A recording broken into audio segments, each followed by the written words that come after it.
My heart is hurting, my mind is spinning, my blood is boiling, as this week played out to be a reprehensible, detestable, ugly scar in our American history. What started last week as a neo-Nazi, KKK, white supremacist, alt-right rally called Unite the Right ended with a mentally unstable, racist piece of human garbage barreling through a crowd of counter-protesters, injuring many and killing a woman. You would think that what played out between Charlottesville, Virginia, and parts of North Carolina was the end of the disgusting display of human interactions. But instead, we have seen the opinions of friends, family members, media, celebrities, and others play out across the news and social media, painting these fringe protesters on both sides as representations of each of the majorities of the two political parties dominant in our country right now. The right is made to look like we are all racist, or at least complacent with the ones who are, and who want a centralized big government that pushes a white agenda and denounces this mystical Jewish dominance that somehow magically rules over our lives and pins us down.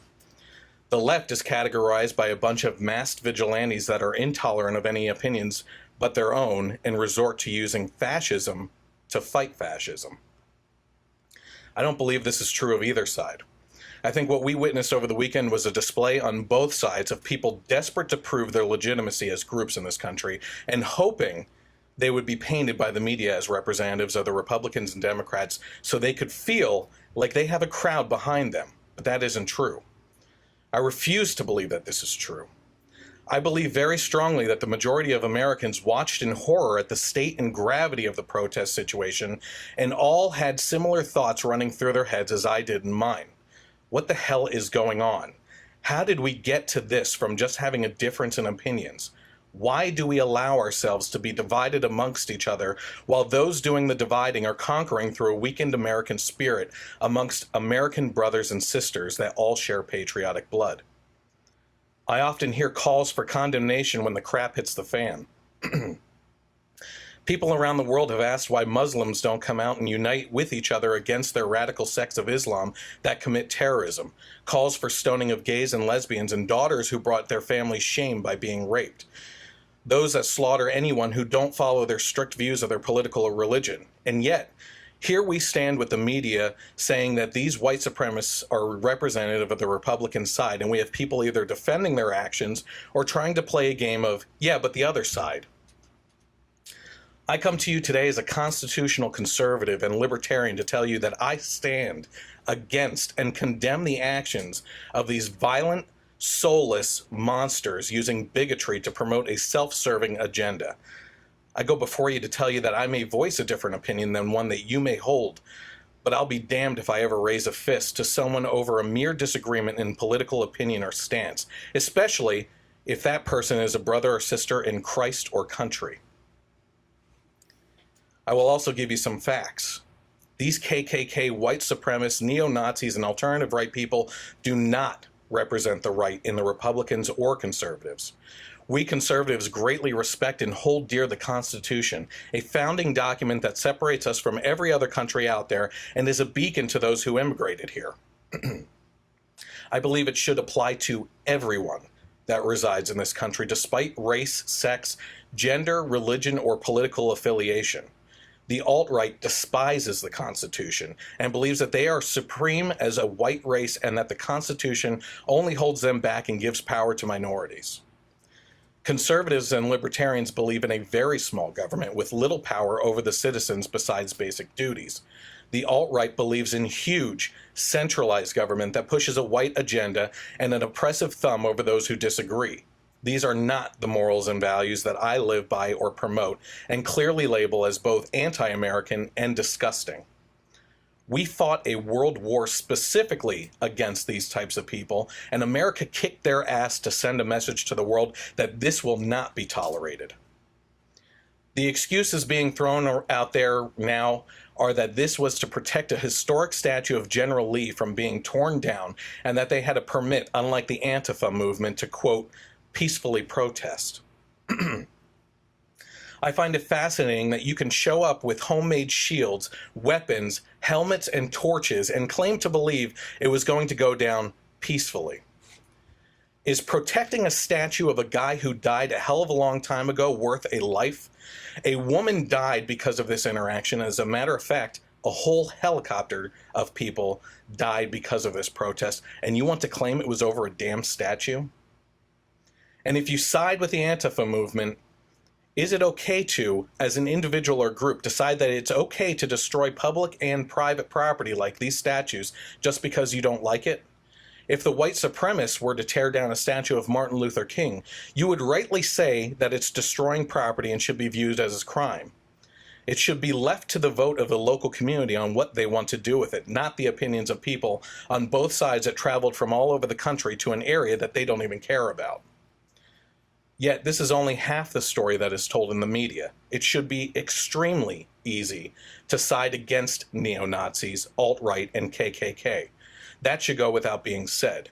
But instead, we're supposed to believe that if you are against them, you would obviously have to be with the Antifa protesters. Antifa stands for anti-fascist, but let's be clear on what fascism is. It's a form of radical authoritarian nationalism characterized by dictatorial power, forcibly suppression of opposition, and control of industry and commerce. Fascism rejects assertions that violence is automatically negative in nature and views political violence, war, and imperialism as means that can achieve national rejuvenation. Fascism was influenced by both the left and right, conservative and anti-conservative, national and supranational, rational and anti-rational, and was founded during World War I by Italian national syndicalists who drew upon left-wing and right-wing political views. The emphasis on the use of political power means that most fascist parties have also created their own private militias, i.e. Antifa, portions of Black Lives Matter, the Evergreen State College campus vigilantes, and anyone showing up to events they disagree with that use riots, violence, and looting as a means to send a message, often destroying the livelihood of minority communities for which they claim to fight for. It's also clearly hypocrisy.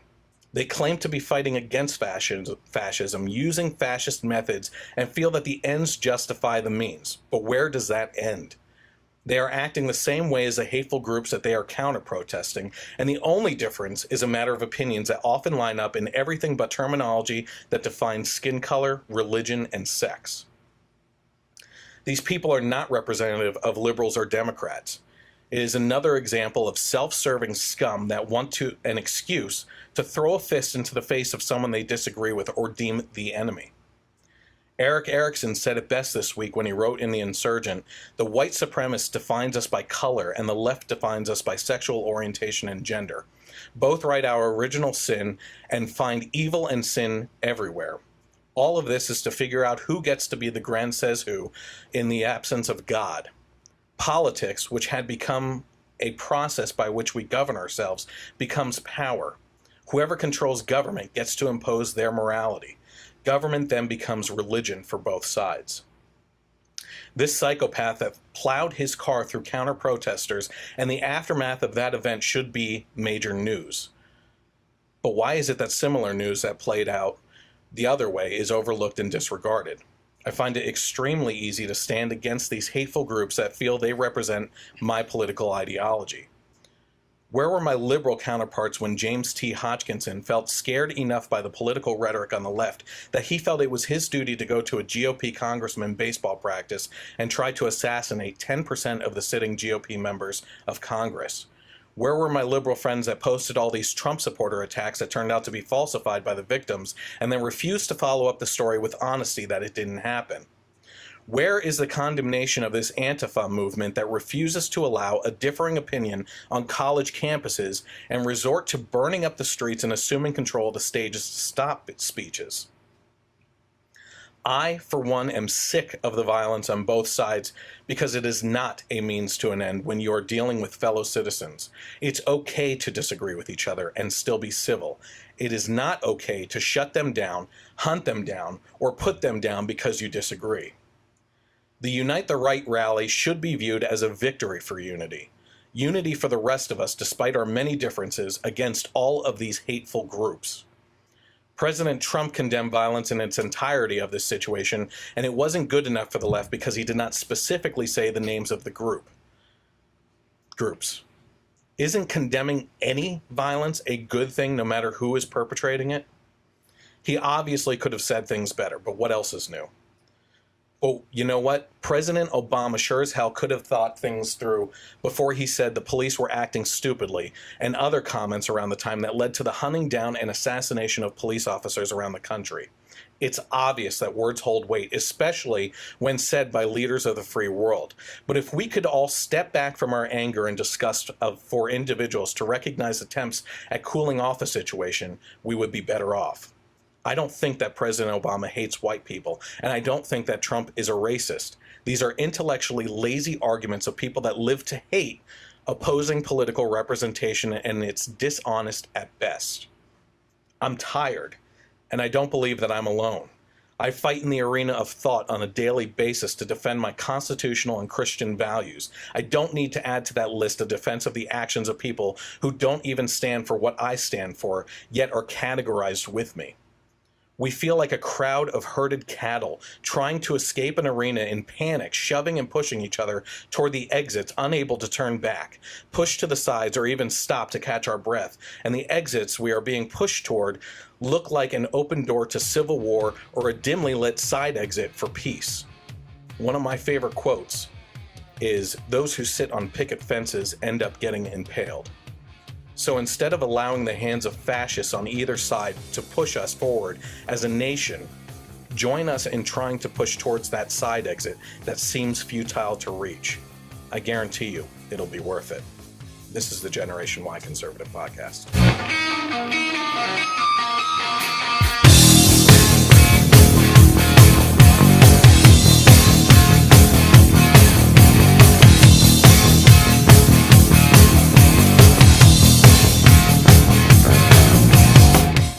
Hello, everyone. Welcome to the Generation Y Conservative Podcast, where the truth is greater than agenda.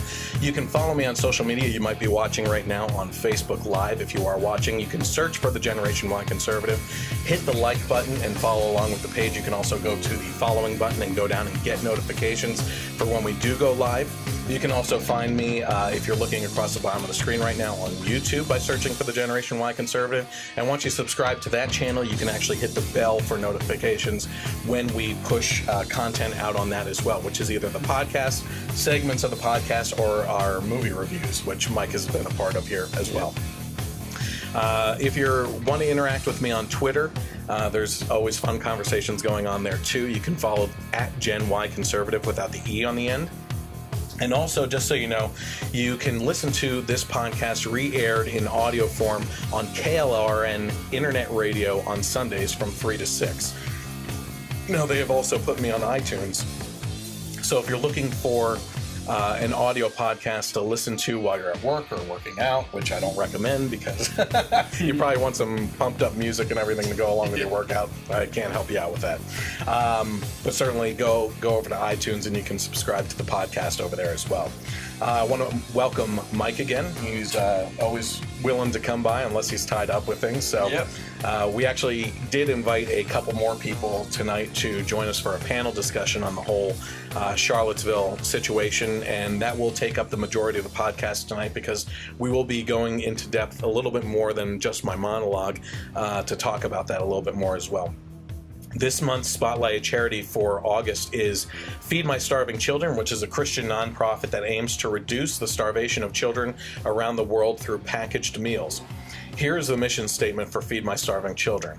As a Christian nonprofit organization, Feed My Starving Children is called to feed God's starving children, hungry in body and spirit. You'll hear us say this again and again. We want to reach everyone until all are fed, and we truly mean this. This means reaching the hard-to-reach people and places, the least of these. They will be found and they will be fed. With God's help, we will work together with organizations and ministries across the globe to end hunger. So if you're interested in donating or volunteering or getting involved in one of their events, I encourage you to head over to www.fmsc.org. It's feedmystarvingchildren.org. And I forgot to write that down, so I was playing out in my head there. So I appreciate everyone sticking around through my monologue on the Charlottesville situation. That is just the latest example of what these people are doing all over the country. We are going to continue this discussion right now and dive into some of the details and facts about the violence on both sides. So first, Mike, any additional thoughts from you on the situation over the weekend or related events? I mean, it's just, it's a horrifying thing to have to witness, to know that this is happening in a country that we're raising our kids in. You know, how do you explain this, you know? But one thing that you brought up that I think is important to realize, too, that it's so easy, especially when you listen to the media and to just, you know, people ranting on Facebook or whatever, where you're getting the two extreme sides of the spectrum representing everyone, when that's not the case at all. Nope. You know, I mean, they literally are the extreme right, probably like a little sliver of a percent all the way on one end, and then the same thing on the left that's just, you know, making everyone look bad, and you know, it plays out on TV like this is how all liberals are, this is how all conservatives are, you know? And it's just, it's awful. But, you know, you can't, I think people have the general reaction to do the, you know, well, the other side's doing this, but I mean, you just can't in this case. I mean, we fought a world war against Nazism and white supremacists and people that thought that they were, you know, the perfect master race and things like that, and how awful, you know, what that led to. There's no, you know, it doesn't matter what the other side is doing, you know. But it's history that keeps on coming back to bite us in the ass, I think. One example that was given today was, if you look at the reaction in the 70s and 80s, I think, with the skinheads and everything coming back as a kind of Nazi representation in response to the civil rights movement and everything. And it's just like we keep on repeating this stuff. You know? I feel like there will always be, you know, these groups of people that will always feel that way, like no matter what. And it's just, you know, we're gonna see some video, and I'm a lot of my liberal friends were sharing the Vice video. Did you watch that? Oh, I heard about it, but I didn't watch it. Yeah, it's worth watching, and it's a one-sided argument against the Nazi portion of the crowd and everything, and I wouldn't discourage anyone from watching it because it's human pieces of crap. Yeah. And we have some clips from that tonight that we'll be watching to piece things together for an argument against both sides, essentially. So it's like we're watching American History X, like I know, a real life story. It's really disgusting. So, but then there also is the, you know, from the left perspective or the anti-protester perspective, people do still have the right to say whatever they want, so they can't be met with violence. But you're also bringing up that these guys are showing up with shields and torches. Like, it seems like they're coming ready for a fight. Yeah. So, you know, more than ready. They're looking for it. Like my wife said, she could understand if you had a carrying a gun on you, if it was covered up and everything, because you're afraid that something's going to happen. But when you show up with shields and helmets and torches, that's more than like concealing something and hoping things go with well. Your team's banner plastered all over the front of it. Or it's like a crazy fascist flag wrapped around your arm, you know, and everything. So it's just disgusting. So let's first dive into the insanity within the ranks of these racist KKK, white supremacists, neo-Nazis, and alt-right people. One video being shared online at least shines a light on these evil groups, while unfortunately ignoring the other evil side is a news story put together by Vice that I just mentioned, where a reporter bravely tagged along with these fringe extremists. Is this the African-American Latina reporter that went into a camp? No. I saw that. That was in Charlottesville? Else. I don't know if it was, I don't know exactly where it was, but she went to like it was a KKK like compound and was asking them, and they were sitting with her, talking with her. She didn't seem like she was in any physical like danger, but they were just laying out like, we're better than you, we don't want you thing, and it was disgusting, you know. So let's take a look at just a quick video of what these people, you know, this is basically how the Vice News story starts off. and what they're all about. Jews will not replace us! Jews will not replace us! Jews will not replace us! Blood and soil! Blood and soil! Blood and soil! Blood and soil! Blood and soil! Okay, so, I mean, Jews will not replace us, and blood and soil, which I believe is the Nazi quote. reference. Yeah. So in this video, you get introduced to the groups who are chanting those things, and you know, what took me by surprise is that later on in the video, right after this, as a matter of fact, it's those people confronting at the statue the Antifa movement.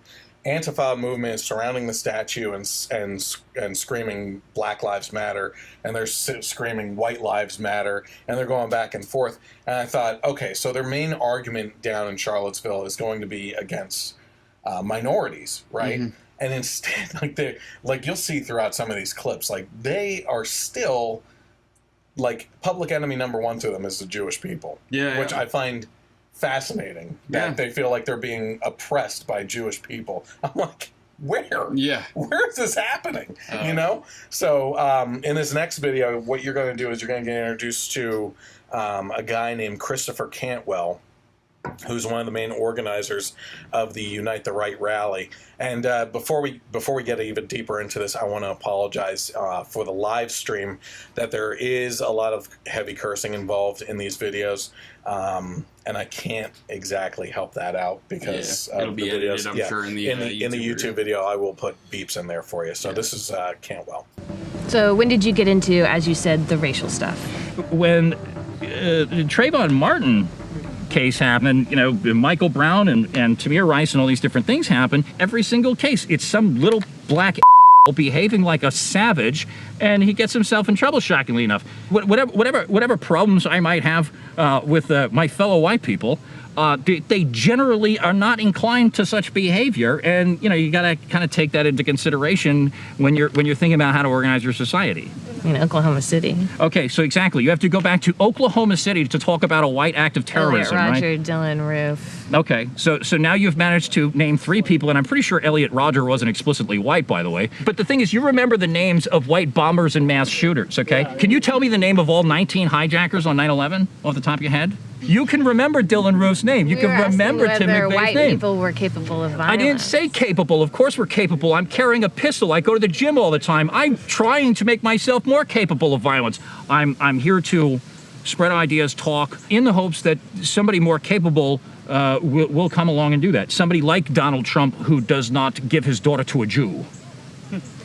So Donald Trump, but like more racist. A lot more racist than Donald Trump. I don't think that you could feel about race the way I do and watch that Kushner bastard walk around with that beautiful girl, okay?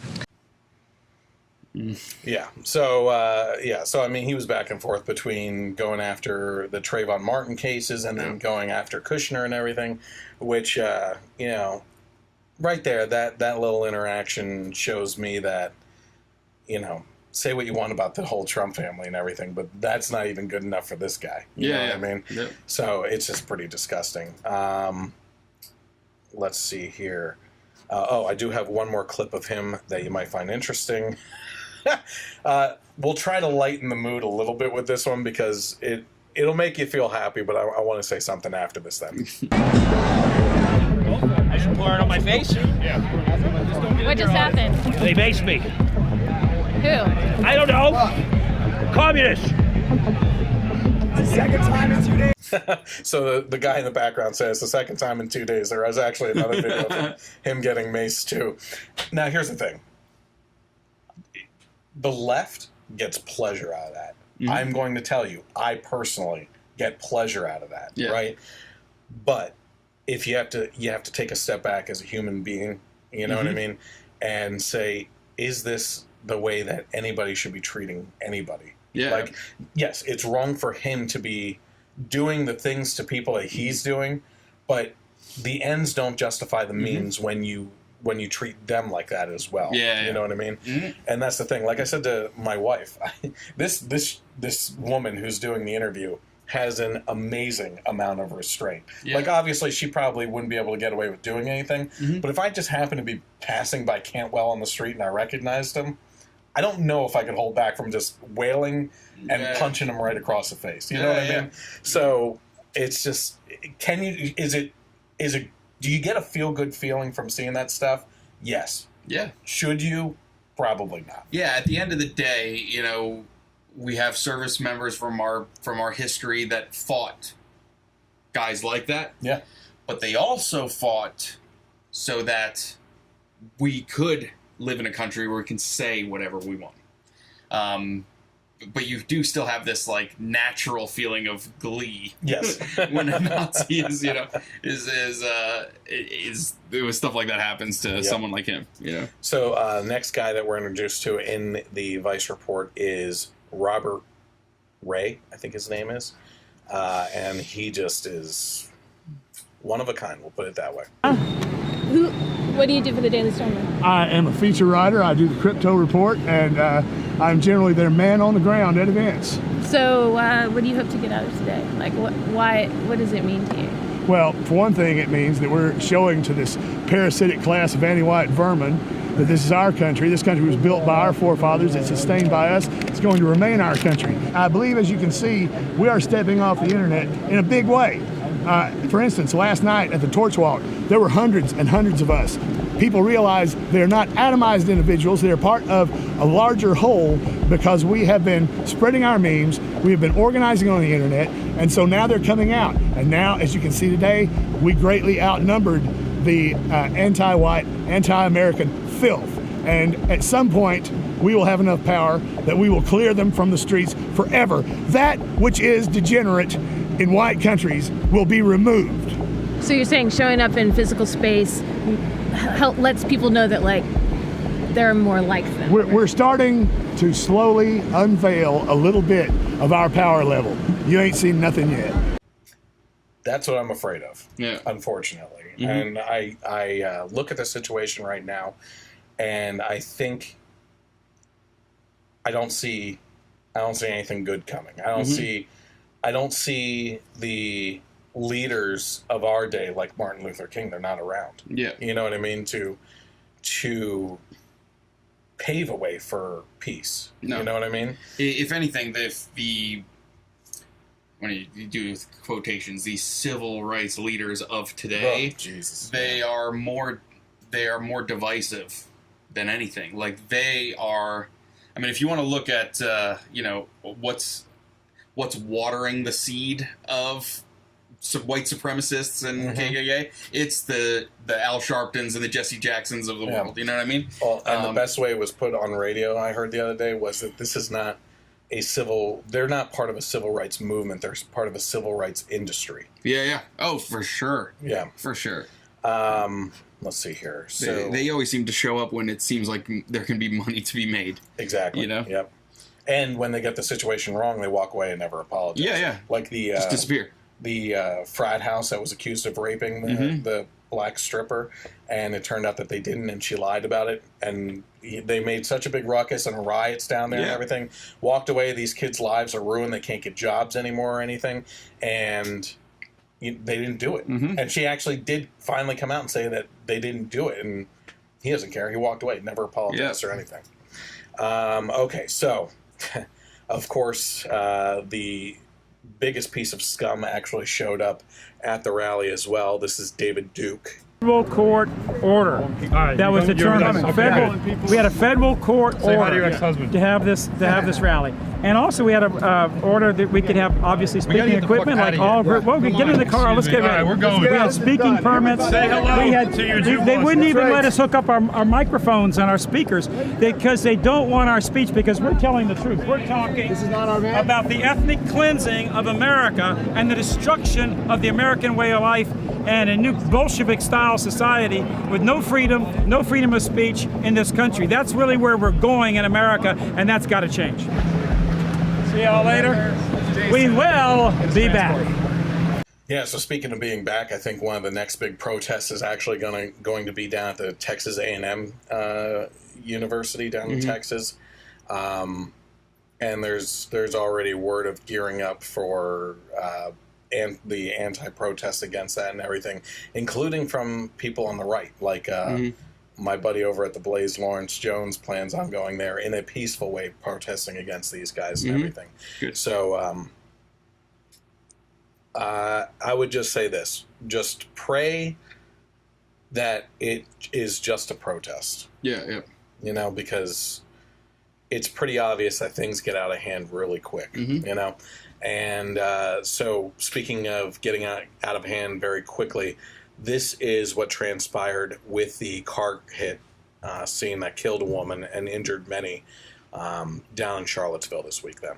Our streets! Our streets! Our streets! Our streets!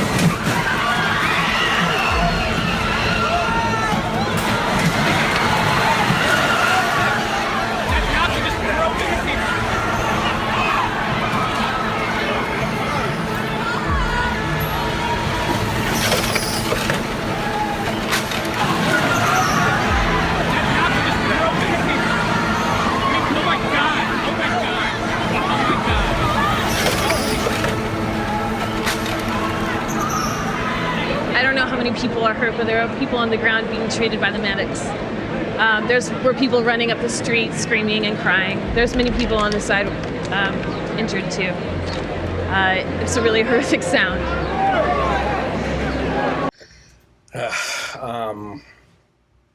Go ahead. You actually had a story for me about that exact scene, right? When you got here, you told me about something.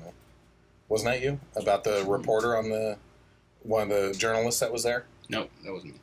It wasn't you? Nope. Oh, maybe it was my wife. She was saying that the person that actually caught that on video that was right there. Oh, it was her. Yeah, she follows a photojournalist thing because that's what she used to do. She used to be in the news, and she said that the guy who caught that on video was getting out of the scene, and that was his last day on the job, and he was the one that caught that on video. So let's see here. Okay, so we go back to Cantwell, who responds to this situation with the car hit scene, and it's just amazing.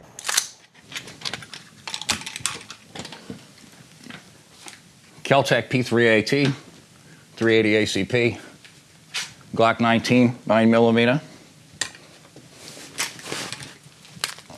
Ruger LC9, also 9mm, and there's a knife. Well, I actually have another AK in that bag over there. You get lose track of your guns, huh? I'd say it was worth it. We knew that we were going to meet a lot of resistance. The fact that nobody on our side died, I'd go ahead and call that points for us. The fact that none of our people killed anybody unjustly, I think, is a plus for us. And I think that we showed our rivals that we won't be cowed. But the car that struck a protester, that's unprovoked. That's not true, and you know that it's not true. You've seen the video. So I've seen a video. I don't know much about it. Oh, I understand. Can you describe what the video appears to show? Okay, so the video appears to show someone striking that vehicle when these animals attacked him again, and he saw no way to get away from them except to hit the gas. And sadly, because our rivals are a bunch of stupid animals who don't pay attention, they couldn't just get out of the way of his car, and some people got hurt, and that's unfortunate. So you think it was justified? I think it was more than justified. I can't believe the amount of restraint that our people showed out there. I think was astounding.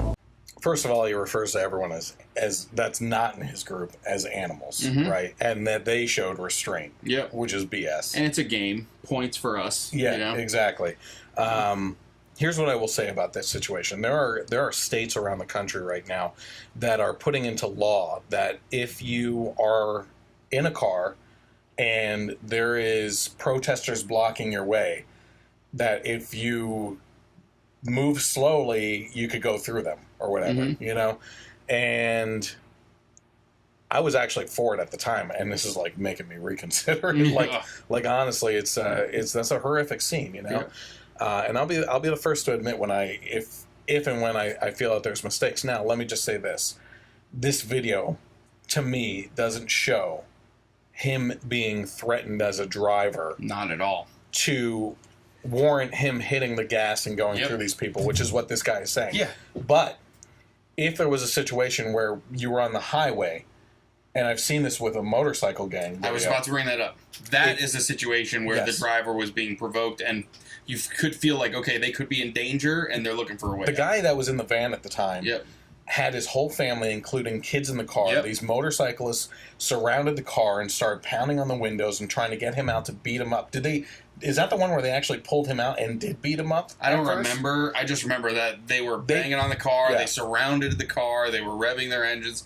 Listen, if my kids are in the car, I'm going to run over 50 people to get them out of that situation. Like, if they're violent like that, that's justified in my mind. Yeah, this was nothing like that. He barreled down an empty street and into the crowd to specifically do that. Yep. You know, so I think that there's a big difference there. This guy's an idiot. Yeah. Basically. Oh, well, if you think that he's an idiot like we believe, and even worse than that, I believe he is actual evil. Yeah. Right? Sure. Yep. Then you're going to really love one of the last things, videos that I show you then too. So let's see here. Okay, so this is just after what he just said here. This is his final message in the video that I found pretty chilling. And we'll talk about it after we take a look at that. So hold on one second here. What do you think this means for the next alt-right protest? I say it's going to be really tough to top, but we're up to the challenge. Wait, why? Why? Tough to top? I mean, someone died. I think that a lot more people are going to die before we're done here, frankly. Why? Why? Because people die every day, right?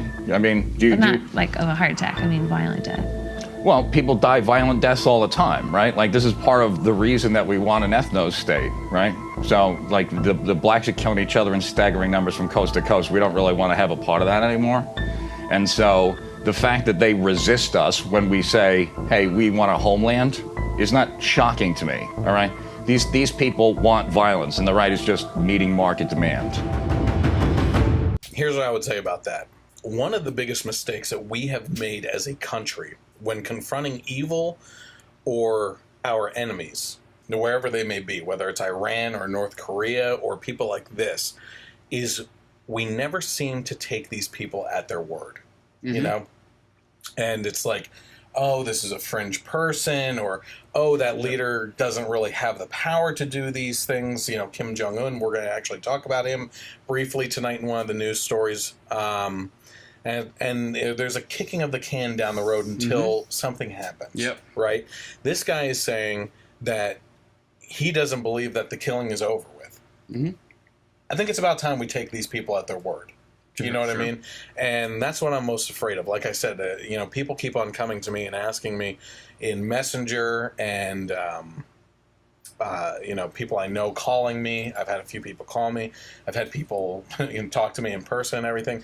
And they're all like, what is going on in the world? You know, what is this? Like, since this weekend, what the heck is happening? And I keep on telling them, I'm looking at things, and I can usually play out in my head ways of getting around it, people that could come in and calm things down. I just don't see it right now. And that's a really scary thing. And then I believe that, unfortunately, things are going to get a lot worse before they get any better. And the best thing that we can do as a country that doesn't align with either of these groups is to stay away from them, stay away from any other rallies. And the people that want to use violence, let them use it against each other. You know what I mean? And stand apart from it, because I don't want to see any more innocent people getting hurt or killed.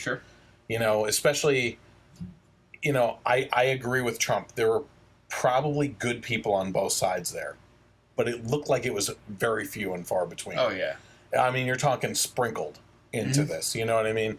These were very violent people on both sides. And look, it's since we started, I've gone for about 45 minutes talking almost exclusively about the Nazi portion of the protesters that showed up and condemning their actions as some of the most racist pieces of scum on the earth, right? Yeah. But as I said before, I think that there's an opportunity here to cut through the dishonesty that's out there of this being a one-sided story. Okay, so one of the things I say is that now that the racism of the neo-Nazis, KKK, and the rest of these hate groups has obviously been around for a very long time. This isn't anything new. This didn't just start this weekend. But the media would have you believe that the Antifa movement was spurred to action out of defense and that they are never violent, that the Antifa movement just showed up this weekend and is a new thing and started up. Well, even Mark Ruffalo, who plays the Hulk, lies to you about this being a one-sided issue. And this is what he said, I believe it was on Monday. So give me 1 second here. There is no equivalence. There's no many sides. There's two sides of this. People who fight Nazis and Nazis. So he was saying that he was on a bus with a bunch of other celebrities up in New York City protesting outside of the Trump Tower where Trump was this week and everything.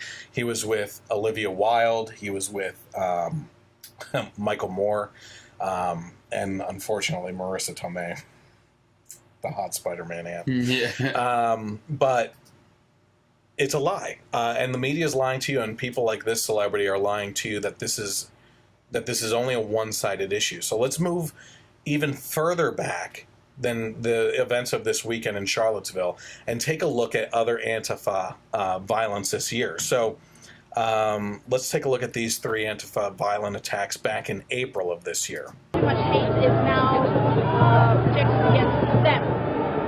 And then on the 19th,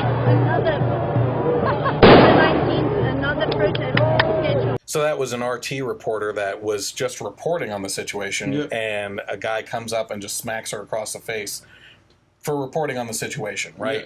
And I remember a video going around of a guy punching an Antifa woman, in a situation that made the rounds on the internet. Didn't see that one until I started looking up Antifa violence. You know what I mean? Let's see this one. So this guy was actually in the crowd and taking video and just asked a simple question. Actually, I cut it very short because I didn't want to take up too much time with the video clips. This guy was walking along for a very long time, not causing a commotion at all. You can actually look up the video. And this is when he's walking through the Antifa protests on the street, and he just happens to turn to the one guy and does this and asks a question. Hey, what's your name? What's your name? What's your name?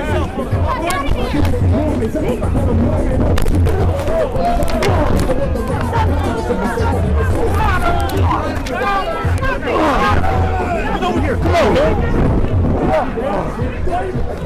Medic.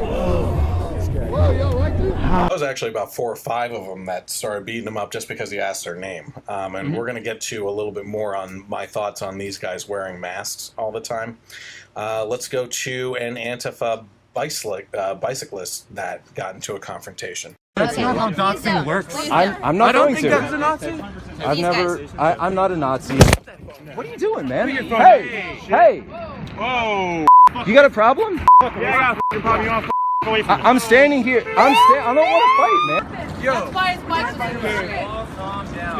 Listen to them lying. Listen to them all lying. Hey guys. I'm arrested. Yo, I'm racing. Put your hands behind your back. That guy just came out of left field there and just punched the guy in his camera for filming their faces and everything. And then on top of that, when he was getting arrested by the police, the woman's like, he didn't do anything. It's like all on camera. You know what I mean? So it was just ridiculous. And then one more here. This actually happened pretty local to us. This was actually down in Philadelphia. There was a protest recently. I don't know what the Nazi-ish or Trump supporter side. I don't even want to call it Trump supporter side because I didn't see any Trump flags or anything in this video, but I did cut it down to after this rally, there were a couple in the rally that went to a bar going along a back street, and one of the Antifa protesters was following along with them, and then out of nowhere did this. I'm just trying to keep camera on that lady because she's walking up and like bumping into people and being like, "Whoa, whoa, you're on camera! Whoa, back the f*** off! Back the f*** off!"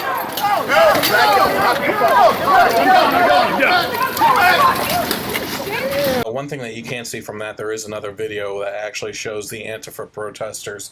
Once they take down that woman who started to take the flag and tried to start a fight with them, one of the protesters ran up on the cops that were arresting her, trying to subdue her, and started wailing on the cops then too. These are just back in April. Yeah. You know, all these 3 events, and this stuff is happening all over the country. Yeah, this is it's two sides of the same coin. It is, exactly. It's two sides of the same coin, and to condemn Antifa does not mean that you're saying that neo-Nazis and KKK is okay, and vice versa. Yep. I mean, they're both reprehensible. Yeah. It's and both vile. For Mark Ruffalo to come up and be like, "Oh, there's only Nazis and people that fight Nazis," blah blah. That's not true, because we've seen video of these fascists, all dressed in black, wearing masks, hiding their identities, attacking people that don't claim to be Nazis or white supremacists or anything like that. They might, be pro-life or want small government and less taxes. Like, this has nothing to do with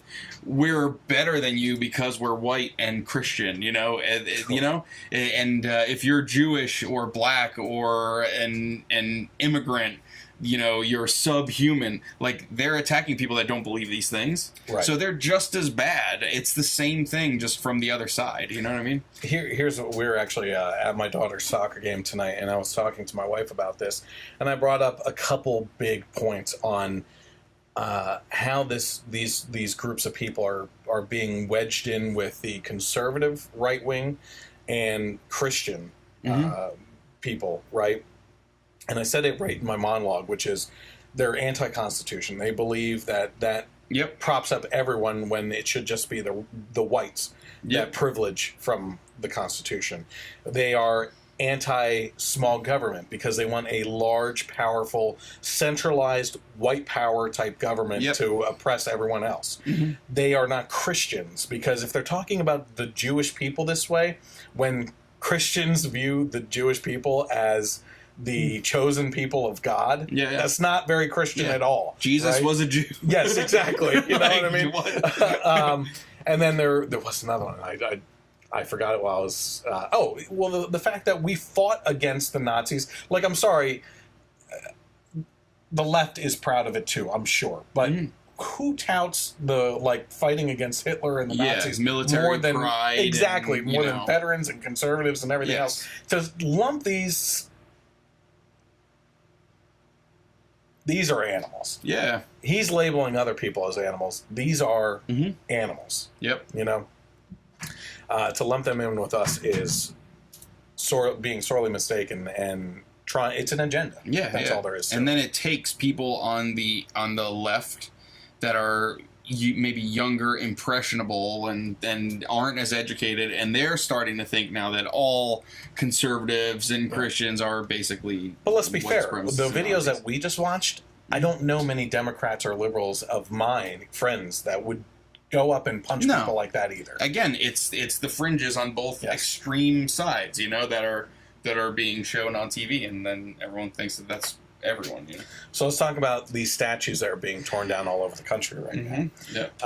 So what's being done? Well, right now since this weekend, I can't tell you how many statues have come down, both by protesters themselves, the Antifa movement, and local governments just taking them down in anticipation of these happening on government property. There was one place down south where they removed, I think, 12 monuments overnight in the dark, so that no one could see them coming down and start something while they did it overnight. But you're seeing people hooking up trucks to these monuments and tearing them down and everything. So what's the correct process, right? So is it that you that you don't like these things so you can tear them down yourself as a group or as an individual? Yeah. Or is it that we go through a process, right? A civil process of saying in that town that it's in, hey, listen, some people find this detestable as a historic symbol here, as a monument. Should we take it down? And if we take it down, what should be done with it? I think most people, I think 60% of people statistically want these monuments to stay up, right? And it's not that they have pride in these monuments, but it's historic in nature. And I think that a good compromise is taking them and putting them in museums with plaques talking about what happened. And you could even say on those plaques the atrocities that were committed, you know? Yeah, I mean, the Civil War it's like one of the most awful, bloody wars in history of humanity, you know?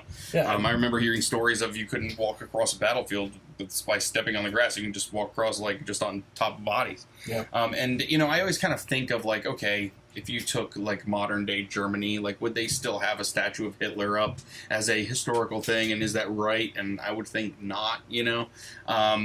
So I kind of understand. We talked about this, too, a while back, about the Confederate flag rug. Remember that story? And which still gets a lot of views. Yeah, and we both kind of agreed. And I always thought, like, I could never, like, proudly wave a flag that fought against the Stars and Stripes, you know? Having monuments commemorating, I guess it all comes down to what is the nature of the statue? What is it there for? Yes. Is it commemorating, you know, Confederates that wanted to break away from our country and lost, or is it something historical? Like I read an article saying that the folks that kind of take care of Gettysburg said that all Confederate statues as well as the Union statues were all staying up. And there I understand, because you're in Gettysburg, it's there for history, it's there to see what happened, who fought who, things like that. So you know, but I mean, if you have like a Robert E. Lee statue in the middle of just the town park where kids are playing for no reason, you know, and there was no battlefield there, that's kind of weird to me. But you know, you also can't just take into account how you feel, and that's why what you're saying is what makes most sense in a civil society. Yeah, you vote on it, and then the vote wins, and the people that are on the losing side have to deal with that because they're choosing to live in a free country that has a civil, you know, society. The more I learn about like things like the Confederate flag, right? The more I detest it. You know what I mean? I mean, a lot of people claim that it's about states' rights and everything, and I learned today that it was, you know, when they propose splitting off from the Union and everything, they wouldn't allow states to join them in the Confederacy. According to their Confederate Constitution, you had to be pro-slavery and expanding it in order to join their cause, right? So it is about the slavery, at least in large part and everything. And they didn't condemn it and everything. So, you know, I think that people are, this is probably going to piss off some of my friends, I think. But I think you're very confused if you're flying a Confederate flag and an American flag. Yeah, that's what I said last time. I mean, you see these pickup trucks with like a big Confederate flag and a big United States flag just side by side. It's like this is a war between these. Like, what the hell is like going through your mind? You know? Yeah, I don't think they it doesn't make sense. You know? I think they need a little bit of a history lesson. Yeah. So the question is, and I kind of mentioned this in the monologue too, does the left view the tearing down of these statues as a crime?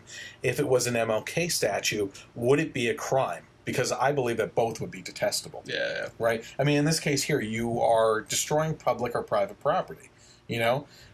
Despite your feelings being involved, is it a crime? Yes, it's a crime. You know? Yeah.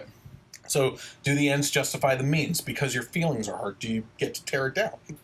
Yeah. No. You know? A friend of mine was posting some pretty funny pictures, like, throughout the past couple of days, like a statue of Martin Luther King, and said, this man was anti-gay marriage. Should we tear his statue down? I saw one of Bill Clinton. Yeah. This man raped women. Should we tear his statue down? Yeah. It's pretty bad. George Washington, this man was a slave owner. Should we tear his? Unfortunately, we're discussing that. Some of the articles coming out actually as of this morning is that they are considering tearing down George Washington statues as well as renaming Washington things like schools and boulevards and stuff like that. It's unbelievable.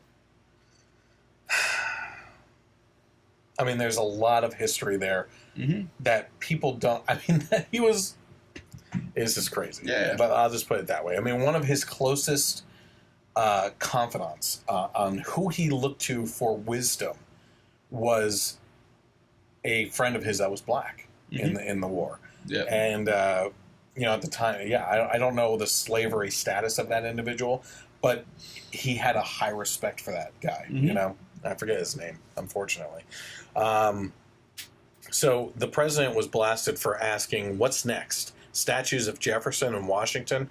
Well, an article that I posted that was actually written 2 years ago shows these types of people exhuming the body of Confederate Lieutenant General Nathan Bedford Forrest. The campaigners claim it has taken officials in Memphis, Tennessee too long to exhume Nathan Bedford Forrest. So how far out of hand can this stuff get, and where is it going? The answer is pretty damn far, and things only get worse before they are going to get better, I'm afraid. So these guys, the guy's dead. Like, what more do you want? If he had a statue over his grave of himself in, like, this Confederate memorial or something, maybe. But you're digging up a dead guy because it offends you. And this, again, happened 2 years ago. This isn't wrapped up in everything that's going on right now. But it's ridiculous. So this is exactly what I was saying before. These crimes are being committed out of a nonsensical urge to have a feel-good emotion. It's kind of like the mace in the face of the Nazi guy, right? If that is the case, is it suddenly lawful to break the law if you don't like something or if it hurts your feelings? And where does that stop on both sides? Because both sides are highly offended by things from the other side in this protester situation in Charlottesville. So if they're both offended greatly, does that mean that they can wail on each other and kill each other? Do their feelings and emotions and feelings getting hurt supersede our law and constitution or natural rights given by God to live, right? It's ridiculous. But the left suffers from an inability to see 2 feet beyond their nose, or 2 days, 2 months, 2 years into the future. Let me explain. They have bloated the government so much that they are now in a tizzy because the control was passed over to the other side. And he is leading a bloated government, you know? Doesn't this spotlight the conservative and libertarian message for smaller government so your opposing opinion doesn't ever have so much power and control? You know, I don't want to see a bloated government with someone with an opposing opinion. And once it gets to that point, look what happens. The political pendulum swings the other way. And then you give the power over to the other side because they're bound to piss off enough people that the pendulum swings. Right? I mean, how many people that voted twice for Obama voted for Trump? You know, especially in a lot of swing states. There's a lot of people. You know, they were promised something and it didn't get delivered, and you know, you get pissed and change sides. Especially when, and then in Trump's case, I think it's even exaggerated more. Where now a lot of people are just so fed up by politicians in general on both sides that they can't be trusted. That they just, you know, they're like electing Trump was like throwing a hand grenade into the system. That's just what they wanted to do. They wanted to blow it up. You know, so So, am I crazy on this? Is it just my opinion that the Antifa movement is a violent one as well? No, it's absolutely is. Well, our friends across the pond would also say and agree with me, because yesterday the Daily Mail wrote an article entitled "The Rise of the Antifa: Combative Leftists and Self-Described Anarchists Who Are Ready and Willing to Use Violence as a Reaction Against Neo-Nazis and the Alt-Right." Once seen as rather extreme left-wing faction, the Antifa are generally anarchists who believe the best way to take on the alt-right is through direct action. They said that the Antifa is a promise to neo-Nazis and their bedfellows that we will confront them in the streets, we will expose them online, and inform their place of employ. We are not venues to deny space to far-right events. We are vowing that all far-right events will be bombarded and besieged. All while they wear masks. Mm-hmm. So basically, they have vowed to become the bullies, both online and off, that the left has stood so vehemently against over the last couple of years. A news story came out today that this is already happening because of the Charlottesville incident, and the case of identifying this person online is worse than you would even expect. Kyle Quinn, who supervises a laboratory dedicated to wound healing research at the Engineering Research Center at the University of Arkansas, discovered on Saturday that leftists had misidentified him as one of the white supremacists at the rally 1,000 miles away from where he lived. One man rallying with the white supremacists had been photographed wearing an Arkansas Engineering shirt. The leftists found a photograph of Quinn that bore a facial resemblance to the rally-goer and then went to work. Quinn was targeted with vulgar messages on Twitter and Instagram, according to the New York Times. The messages accused him of being a racist, said he should be fired, and worse, posted his home address. Some tweets read, "Don't let your kids near him," and "Dude doesn't need to be teaching anywhere," along with his picture. Quinn issued tweets saying that he wasn't the man in the picture, that he was never in Virginia that weekend, and that he championed diversity at the University of Arkansas. Quinn and his wife actually had to stay with a colleague over the weekend and said, "You have celebrities and hundreds of people doing no research online, not fact-checking facts. I've dedicated my life to helping all people, trying to improve healthcare, and train the next generation of scientists, and this is potentially throwing a wrench into that." So they misidentify this guy and trying to ruin his life, and he wasn't even there. Yeah, you know, because these people are bullying people. You know, and look, the right does it. They've been using Twitter to troll people. The left does it. Yep. I have done podcasts in the past where I lived before, where I said the one leftist guy, Gatesburg Fire, I think it was called, where the wildfire would just rip through Gatesburg, and he said, "Oh, these hillbillies deserve it, and rednecks and everything." And he went off on him, and the right went after him on Twitter and trolled him and his place of employ, and he ended up getting fired. And I said, I disagree with what you're doing here, okay? The guy, kind of like these a-holes, Nazis, has a right to his opinion, or at least a right to say his opinion, right? Yeah. It's stupid. But you know what? At the same time, we can identify these people as a-holes then. Yeah. If they really want to do that, you know? But this bullying and using of social media to go after people and their families and their employers and everything to try and ruin their lives is disgusting on both sides, and both sides are guilty of it. Yeah, it's a really terrible thing to take away someone's ability to make a living. Yeah. Yeah. So I'm sorry, that was kind of a cutaway. We go back to the Daily Mail article. They said violence erupted at a rally for Trump and freedom in the suburb of Vancouver after activists threw smoke bombs. Other headline-grabbing confrontations include when protesters shoved controversial conservative political scientist Charles Murray when he spoke at Middlebury College in Vermont in March, and the huge and violent clash between Antifa and the alt-right after they prevented former Breitbart.com editor Milo Yiannopoulos from speaking at UC Berkeley. I should have included that video. Because that was literally fires on the streets, cars on fire, things flipped over, and people with Windows weapons. broken. People with weapons actively barring off locations. Yeah. Yeah, here we go. This is where we get to their chance to talk about this. Members of Antifa generally prefer to keep out of the limelight, wearing helmets, face masks, and body armor at demonstrations, which not only keep their identities anonymous, but presents an intimidating front for their enemy. But I'd call this more cowardice than anything else, because they know we live in a digital age and are afraid that they would be getting caught breaking the law on camera and will have consequences with police and their employers, kind of like what they're trying to do to everyone else. Mm-hmm. That's even if they have a job. Yeah. Or open to online bullying like the kind that they promote against their opposition, like in this case, the Arkansas guy.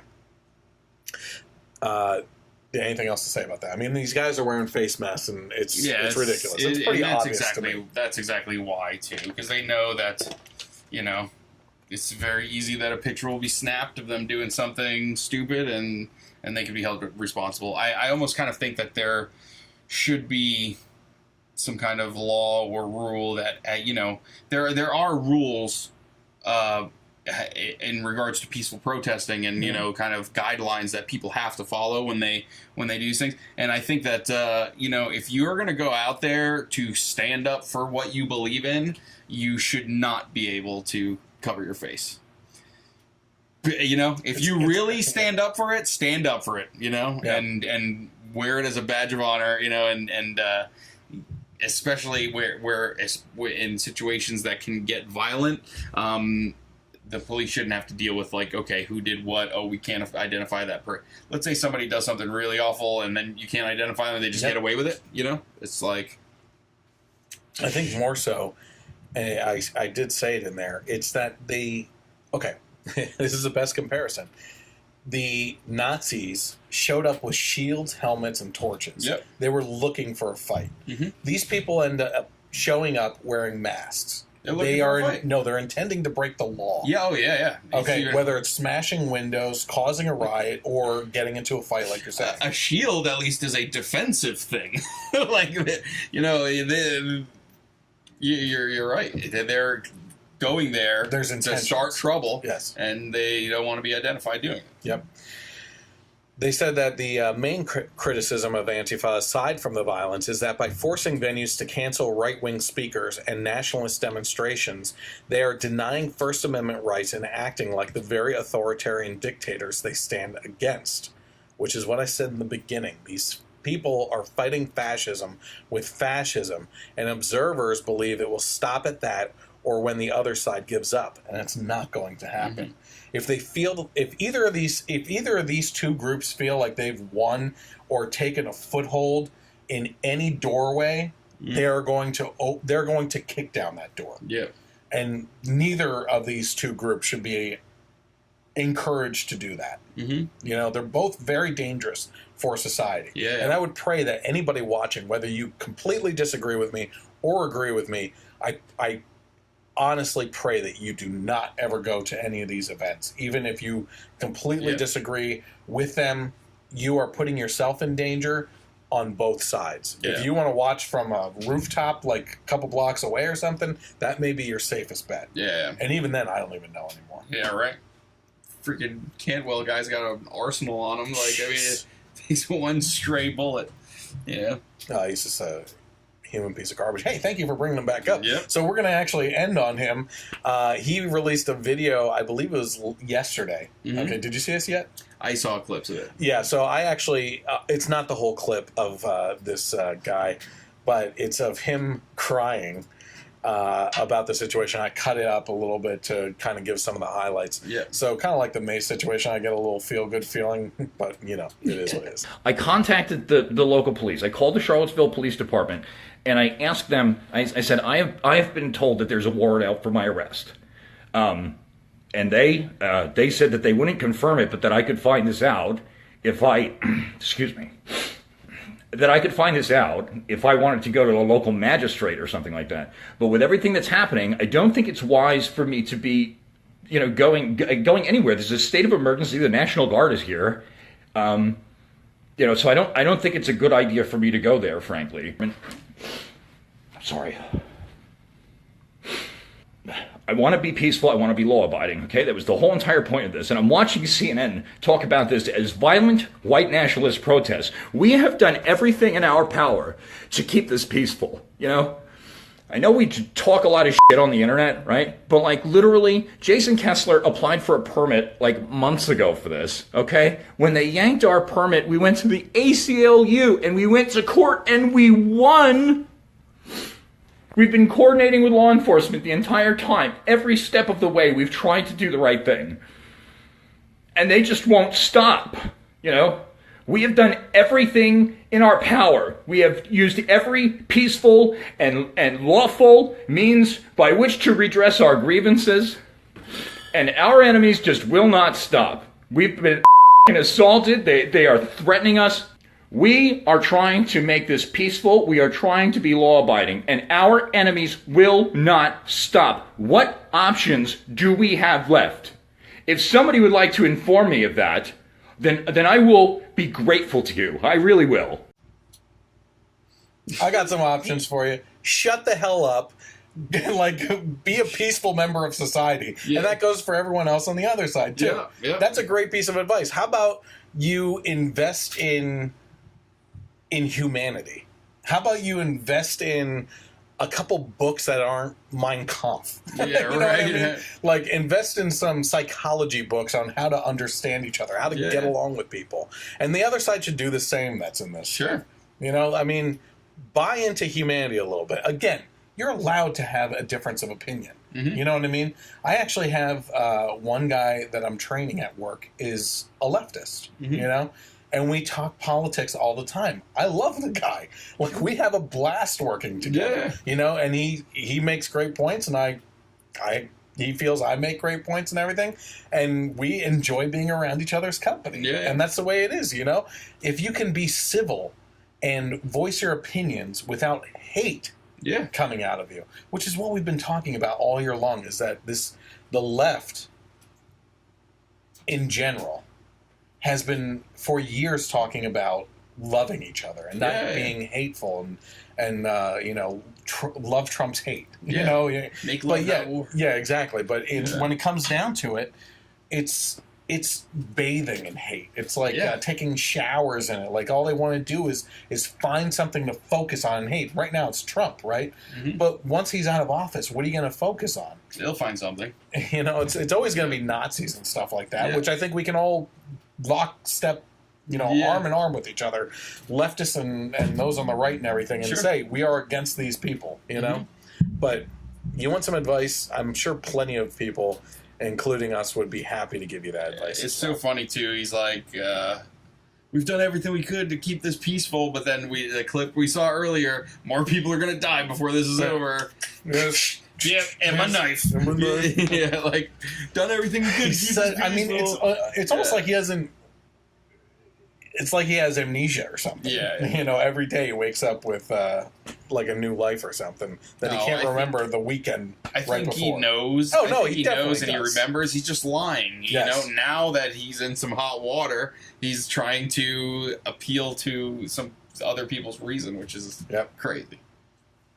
Okay, so obviously the majority of those on the left are blaming President Trump for not being hard enough in this condemnation of these racist, hateful groups. So we may as well stick with that topic and go along with the president himself. While the events of the weekend continue to play out, one thing that is getting buried in the news is one of our topics from last week, which is the battle between Trump and Kim Jong Un. This week, after the president showed some spine over the last couple weeks and successfully accomplished getting Russia and China to agree on sanctions against the communist leader Kim Jong Un, he actually backed down. And that's getting lost amongst all this other news. Rightly so. I understand that and everything. But those last 2 weeks were pretty frightening for basically everyone. Yeah. Hearing he's planning on striking Guam, he's planning on striking Japan, South Korea, in Seoul, and then you have I think there were direct threats at Los Angeles and stuff like that, and people were rightly upset and scared, and there was a lot of criticism over Trump, you know, saying just try it. You know, we had Obama in the last administration. I kept on drawing these red lines, and every time Syria would step over, that he'd be like, "Whoa, here's the new red line."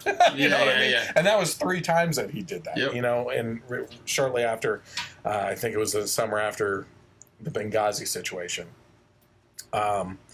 But yeah, he showed spine, and it was going to go one of 2 ways. Either crap was going to hit the fan, and there were going to be attacks back and forth, or it was going to pay off, and negotiations behind closed doors were going to win the day with a strong public face, and that's exactly what happened. So with the high tensions on both sides of the aisle over the last couple of weeks due to the North Korea threats, I believe that we can chalk this up as another win for the president, and possibly one of his most important, has kept us from possible war or a Cold War. Mm-hmm. Listen, how many podcasts have I been on where I said, I'm not a Trump fan? Yeah. You know, I'm not a person that's going to support Trump. But there were a couple times, not many, that I supported President Obama and what he did. Mm-hmm. And I'm going to praise a president when he does something right. Yeah. And in this case, he deserves to be praised. And we should be happy about that. I mean, whether you voted for a particular president or you like a particular president, when they do something that's good for the country, we should be happy, about that, and something that should be celebrated. And a lot of the I mean, this is bad timing, like you said. Where other news story is rightfully, it's not like he's doing good things and we're still just talking Russia, and it's just because that's all they want to talk about. But I was talking to my brother briefly about even the Charlottesville thing, and he was kind of saying, like, listen, white supremacists, they've been around. Like, this isn't something new,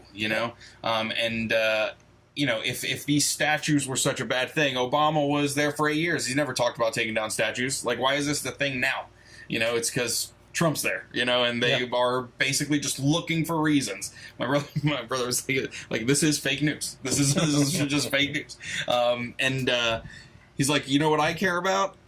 The stock market's doing ridiculous right now. Mm. My 401k looks awesome right now. If all these things were happening during Obama's presidency, that would be all over the news. Yep. How great the stock market's doing, how great everyone's 401ks are, how great the market is, and no one's talking about it. Oh, well, I can tell you, working in commodities with Ben, Mm-hmm. who was on last week's podcast, we worked sitting right across from each other during the Obama administration, and the numbers coming up on CNBC, which I still think is the most unbiased news source, but in this case, they kept on pushing all these economic numbers, and a lot of them were bad all the times, but the ones that got the headlines were the one economic indicator that was good, and then there's like 12 economic indicators on how the economy's going, and most of them were always negative. You know what I mean? But they're like, hey, look at this, housing prices are going up. Or something. So it was always ridiculous watching that. Here's what I'm going to say. Tonight's a night for me, at least, to recognize the fault of both sides, because I think this really demonstrates this to a T, and that is, let's take a step back and look at the right. The right put Obama under the microscope the whole time over the 8 years, right? And no matter what he did, there was always cause to criticize him, because you couldn't back up and look at the bigger picture.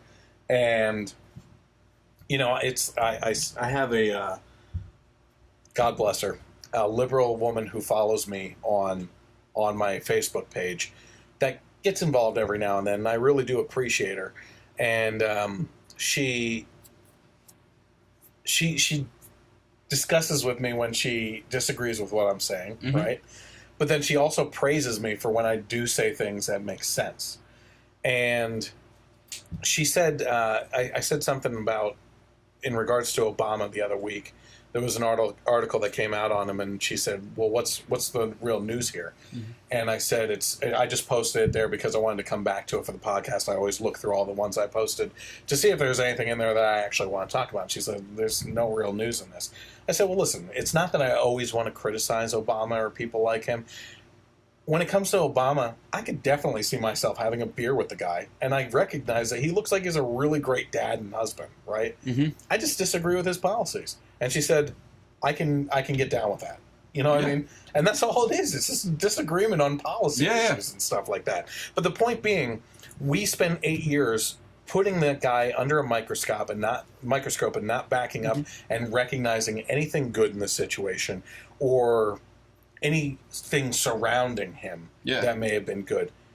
And you would think that would be cause for the left to recognize that and say, well, we're not going to do what they did, to Trump. Yeah. It's the same thing because we keep on playing this game of, well, if that side did it, then we can do it too. Yeah. And it's the way it always plays out. Because let's face it, the way we treated Obama is because of the way they treated President Bush. Yeah. And the way that they're treating Trump is the way that they're treating Obama. We treated Obama. And it's this back and forth petty BS that we do to each other instead of backing up and trying to be humans and interacting with each other. Yeah. Yeah, I was just thinking about that. Like, I even think about, you know, liberal friends, everything like that. You can agree, you can disagree with W on all kinds of stuff, but he looks like he'd be awesome to hang out with. Yeah, absolutely. Like anytime he's on TV, I'm always laughing. And people had said that he's a really nice guy to hang out with and everything. So I get it. Could you imagine getting drunk, even more drunk with him? Oh man. Okay, so let's see here. So, staying with the Trumps there, we can also move to a little news story about the president's daughter, Ivanka Trump, who apparently isn't very well liked by the left either, as her clothing line is being given by wearers to local Goodwill-type stores in protest. It had to be bought first, so you're not really sending a clear message No, here. not at all. Now it's going to be bought again. Congratulations. Yeah. It won't go directly to her, but it will be out there. you know? Yeah. Oh, now you can get Ivanka Trump clothing and accessories at an even cheaper price. Well, now you just gave it even more to the masses. Yeah. You know, and this actually comes down to the fact that I find it fascinating because her and Jared Kushner are liberal. Yeah. Like, she's the one pushing for the climate change stuff and all these other things. And that was one of the biggest problems I had with him bringing her into the administration. But Trump is on there. It's a brand, and she's branded, and you got to hate her. You got to hate her, you know? So a Goodwill employee in San Francisco revealed that he has seen customers bringing in more Ivanka Trump branded items following the election. He added that many of the pieces still had sales tags attached. Although a spokesperson for Goodwill said it was not clear that this is a nationwide trend, people have been taking to Twitter to share their donation stories. Well, they must be page turners. Yeah, right. The fashion resale site ThredUp found that its users listed 223% more items from the Ivanka Trump brand in 2016 compared to the same period the year before. The trend is also continuing, with users listing 111% more Ivanka Trump branded pieces in the first 5 months of 2017. I'm actually wearing my Ivanka Trump shoes. There you go. I know what you were thinking. I got him at Goodwill. I know what you were thinking. Yeah. They do match my underwear, too. Right. They accentuate your calves. Exactly. Yeah. And as, if anything, like last week we talked about maybe we should start wearing high heels. There you go. Who cares anymore? We're not going to assume anything. Yeah, don't assume. Anything else on that at all? On either of the Trumps before we move on? It's just that's a dumb protest. It really is. It's really bad. Let's buy it and then give it away and have people buy it again. Like, no, cheaper prices, so it's out there even more. Yeah. Definitely. Okay, so here's another interesting story, and another follow-up to a story from last week in one of our protests. In our podcast, protests in 8 locations around the country at Google locations to voice opposition to the company firing a senior software engineer who exposed the diversity-touting company's actual lack of diversity in both its training programs catering specifically against white men and their lack of intellectual diversity have been postponed. Organizers say that there were multiple threats of violence by, take a wild guess, alt-left groups, should they choose to move forward with them. So, gotta love that diversity. Yep. So, you know about the whole Google manifesto, a little bit, yeah. That all kind of came on during a time when I was real busy. Yeah. Here I am sweating out in the bunker here. Yeah. Trying to get through podcasts. And I'm watching pictures of you like at all music fests and everything else. Yeah, thanks a lot. Yeah. So the Google manifesto thing was actually a huge deal.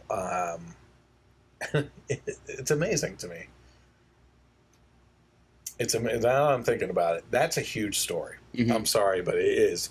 They are the gatekeepers to the internet. You know, like who the heck is going to say, well, I disagree with Google so much I'm going to stop using them. No one's going to stop using them. And even if there's Android users out there for phones, you have Gmail and everything else. You have YouTube is owned by Google. You can't stop using them, you know? And let me bring this up. I meant to bring this up in the podcast last week, but when my buddy Matt was on, who wanted to be here tonight and couldn't make it for the discussion, he was on, and I had a conversation about the hypocrisy of hateful rhetoric out there, and I put it into a specific clip where I said that I find it fascinating that that the left talks about using love to combat terrorists, but then can't even do that at home with Trump, who they disagree with, and use the word hate, you know? And I'm in that message trying to push out, let's use more love and not hate, right? That is the purpose of this 5-minute video. Google demonetized that video because they said it was hate speech. And I appealed it, and I lost. They won't let me make money on that little segment that speaks against hate speech because they feel it is hate speech. It's... so there's a whole lot with Google going on in regards to YouTube and demonetization. Yeah, but even I've seen a huge backlash like all over the internet where it's not even political stuff. It's it seems like anything and everything now is being demonetized. Yeah, you know, and it's the even stuff that is still monetized. The payouts are a lot smaller, and a lot more people are going to Patreon and things like that and other ways to make a living. Like it's crazy what they're doing, you know. Tell me about it. But in this case, a video against hate speech, calling out for love. They're calling it hate speech, and all that. You know, it's hard, you know, and it's ridiculous. So what I was going to say is I find it fascinating that was a huge story, held a lot of relevance, and spotlighted actual diversity issues at one of the 4 big companies, being Google, Apple, Amazon, and Microsoft, you know, that they have this issue where, like, if you're a white male, you're effed, you know what I mean?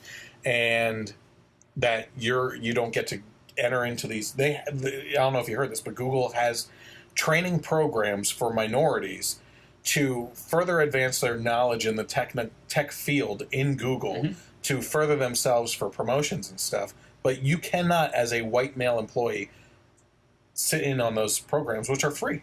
You're not allowed to, is what this guy is saying. It's crazy. I mean, like, talk about discrimination and stuff. Yeah. Like, you know, at least be discreet about it. At least let them in and then hire the ones that you want to. Yeah. Or, like, promote those ones, you know? I mean, it's, like, ridiculous. But, I mean, they're actually just outwardly saying that. And in this case now, because this guy, from what I understand, they did a poll. Over 50% of the company agrees with him, right? That there are problems.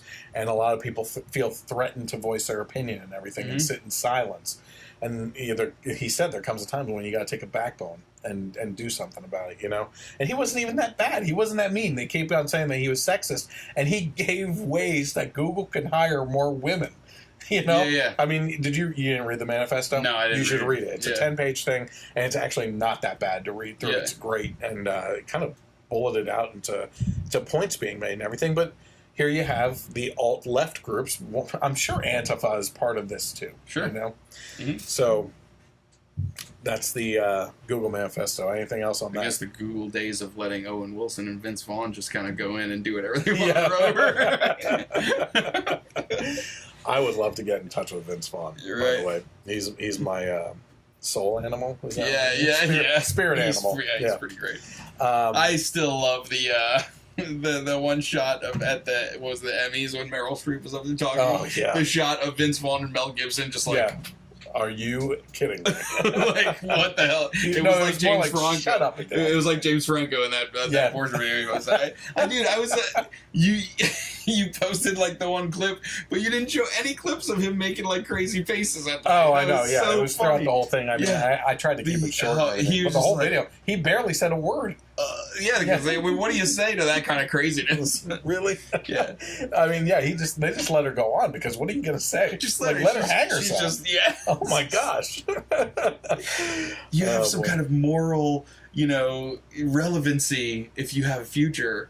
So I do because I wasn't planned on being aborted. Oh my gosh. So if your mom terrifying. just changed her mind, then you wouldn't? Like, your life now wouldn't have mattered? Like, it's crazy. You're pretty good at this because that goes into our next topic. So if you think, here's the thing. Look, Charlottesville, I am not diminishing that in any way. That's a horrible situation. Mm-hmm. It's terrifying. Like I am both scared and very upset at what's going on down there and what happened and what's going to happen from here on out at all these different rallies that they're planning, you know? I fear for our kids. I really do, you know? And like any innocent person can get caught up in this situation. But if you think that's terrifying, what's going on in Iceland right now, I think is even worse. I saw you post this. So this is what's being reported here in the U.S. CBS News is currently running a story entitled, "What Kind of Society Do You Want to Live In? Inside the country where Down syndrome is disappearing." No, it's not disappearing because they have corrected it through genetic anything or scientific things, but because they are proudly aborting these children so they never have to exist in the first place. What is even more horrifying is the language in which CBS actually pushed the story on Twitter using their 140 character limit to say, quote, "Iceland is on pace to virtually eliminate Down syndrome through abortion," as if it was some kind of scientific achievement. Like it's the vaccine. Yeah. Yeah. Yeah, exactly. So according to the article, since prenatal screening tests were introduced in Iceland in the early 2000s, the vast majority of women, close to 100%, who received a positive test for Down syndrome terminated their pregnancy. Other countries aren't lagging too far behind in Down syndrome termination rates.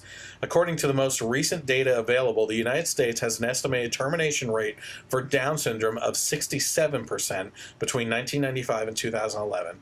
In France, it's 77% in 2015, and Denmark, 98% in 2015. Geneticist Carrie Stevenson is the founder of Decode Genetics, a company that has studied nearly the entire Icelandic population's genomes. He has a unique perspective on the advancement of medical technology. He said, "My understanding is that we have basically eradicated almost Down syndrome from our society, that there is hardly ever a child with Down syndrome in Iceland anymore." The reporter asked him, "What does the 100% termination rate, you think, reflect about Iceland's society?" And he said, "It reflects a relatively heavy-handed genetic counseling. And I don't think that heavy-handed genetic counseling is desirable. You're having an impact on decisions that are not medical in any way." Stevenson also noted, "I don't think there's anything wrong with aspiring to have healthy children, but how far we should go in seeking those goals is a fairly complicated decision." So, this is eugenics. It is. When people claim that history doesn't repeat itself, point them to this. This is exactly the type of genetic profiling that the Nazis employed for their master race. Those considered undesirable, including those with Down syndrome, the mentally ill, and minorities, were the reasons why Margaret Sanger started Planned Parenthood and established sites in inner city neighborhoods to eradicate those individuals. I find it fascinating that anytime I bring that up to people that defend Planned Parenthood, they say, that's in the past. That was Margaret Sanger's time. She's been dead for a long time. It's not about aborting black babies anymore and getting rid of minority communities or about aborting Down syndrome or the mentally ill. It's like the skinheads coming back with the Nazis.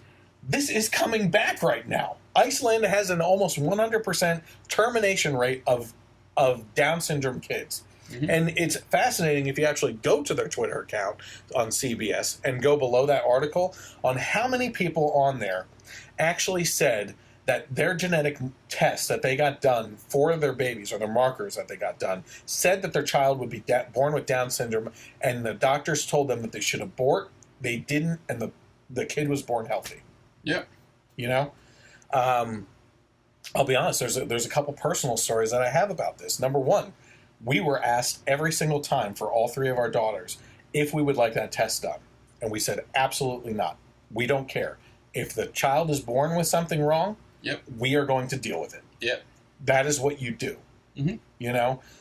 This is the step to genetically modifying your children to exactly what you want them to be. You're right.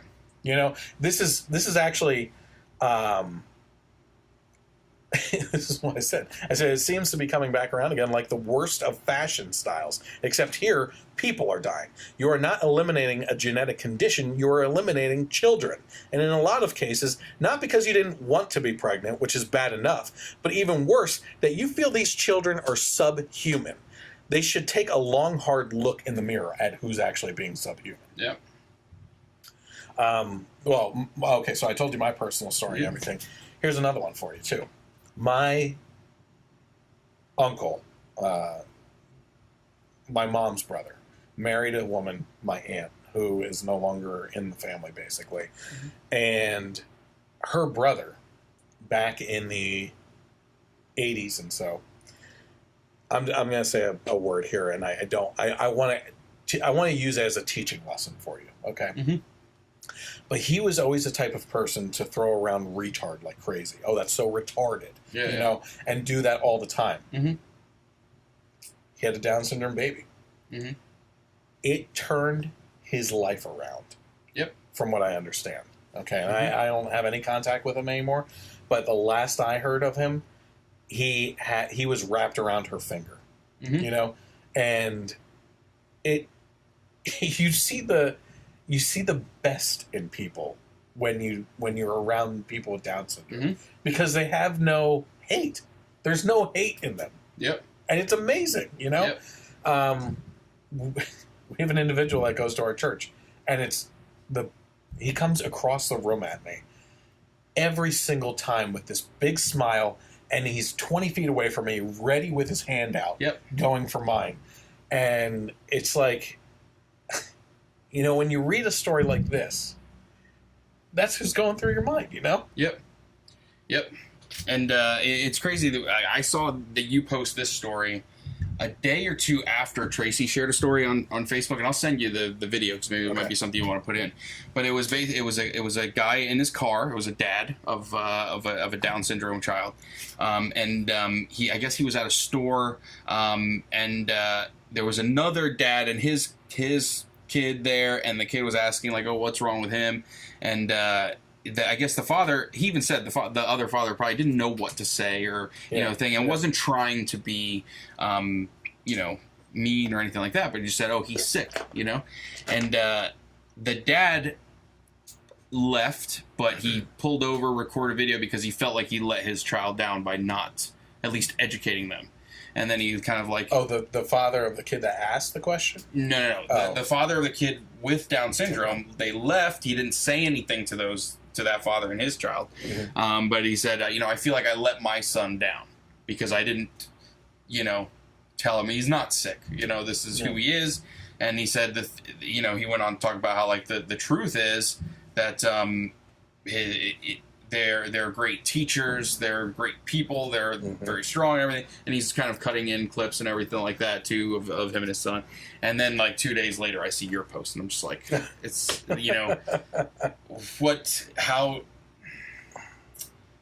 how people can be on such different ends of the spectrum of, like, what's acceptable to do and what life is and what being a parent means, It's unreal. So I'll send that to you. Yeah, please do. I'll repost it on my Facebook wall for everyone too. I feel bad. Mm-hmm. I feel bad because one of my goals for the past couple months now has always been to bring the news in a funny way. You know what I mean? Because I love using my sense of humor to bring light to situations. You know what I mean? This has not been a fun podcast. This has not been a fun night. This has been a pretty damn dark topic night. And I apologize to everyone that's used to laughing along with us and doing this kind of stuff. So I was writing out the script to this and going over the topics and everything, and I thought to myself, I have to end this on a light note. Yeah, right? yeah. So, according to the Daily Mail, the popularity of big breasts in online searches are starting to sag. No pun intended. And millennials are the reason why. So, newly released data on Tuesday suggests that millennial males are less interested in female breasts than prior generations, signaling a significant cultural shift in America and the United Kingdom. The information released by a very scientific institution called Pornhub shows that the viewing habits of most young males had swayed considerably since the internet entered the homes of most people over the last 3 decades. And according to them, young males between the ages of 18 to 24, I'm doing this with a straight face, of course, are nearly 20% less likely to search for breast-related content than males in older generations. You're creeping me out looking at me while I'm talking about this. I don't know where to look, man. Yeah, I know.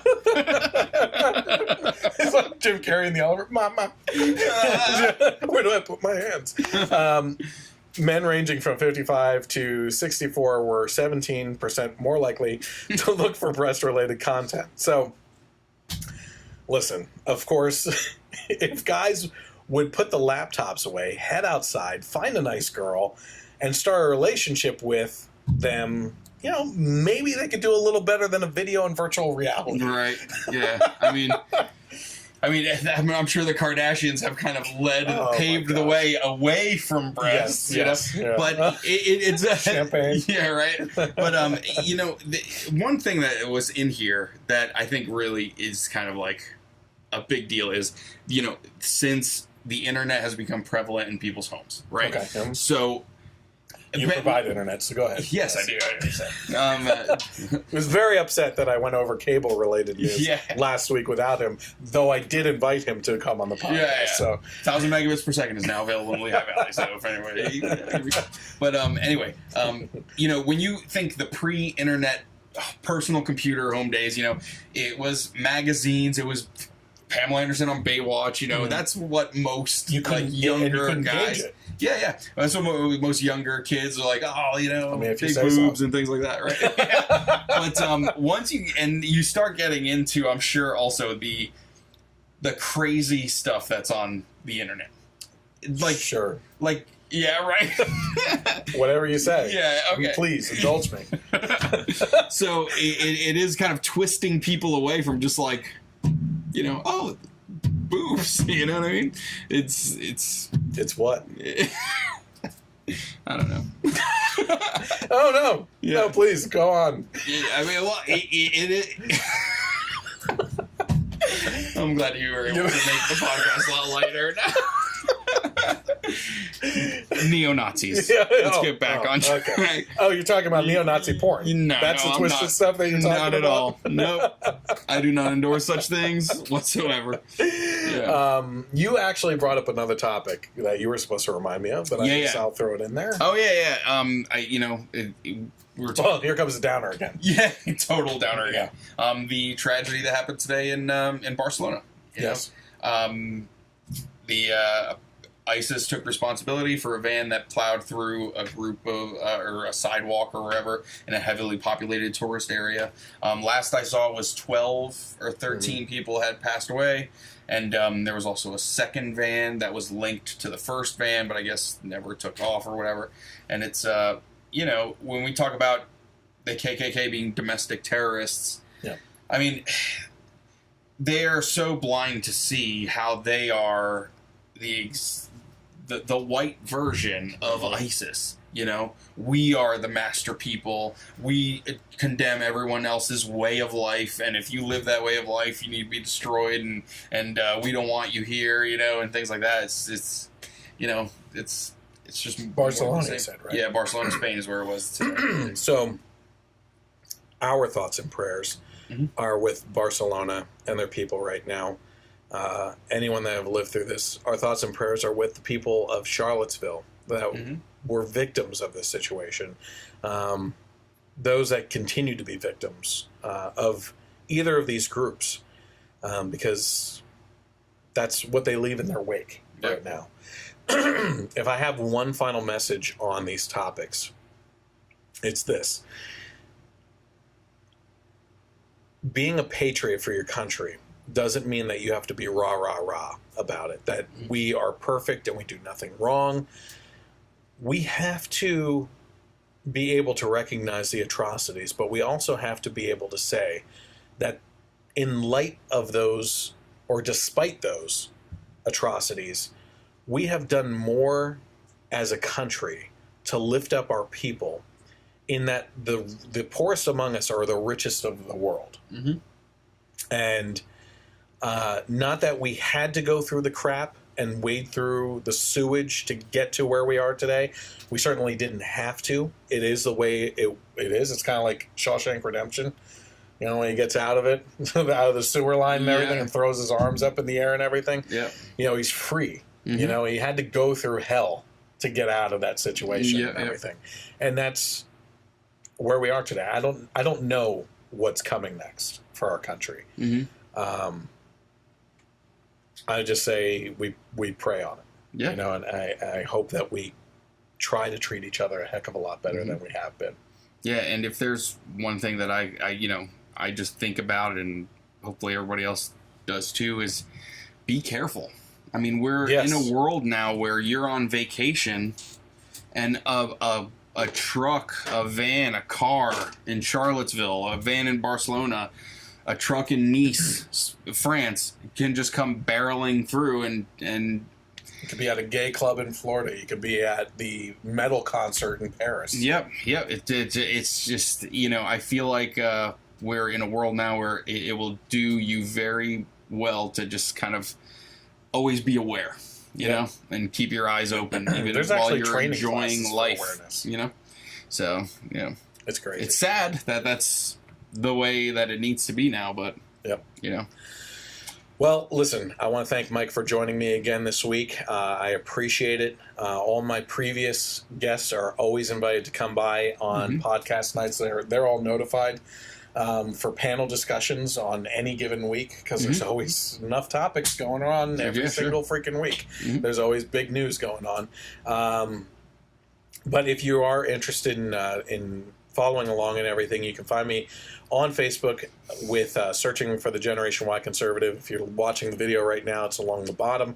Same with the YouTube channel. You can subscribe to the Generation Y Conservative. And on Twitter, it's at Gen Y Conservative without the E on the end. This is rebroadcast on Sundays from 3 to 6 p.m. and also available on iTunes as well because of KLRN Radio.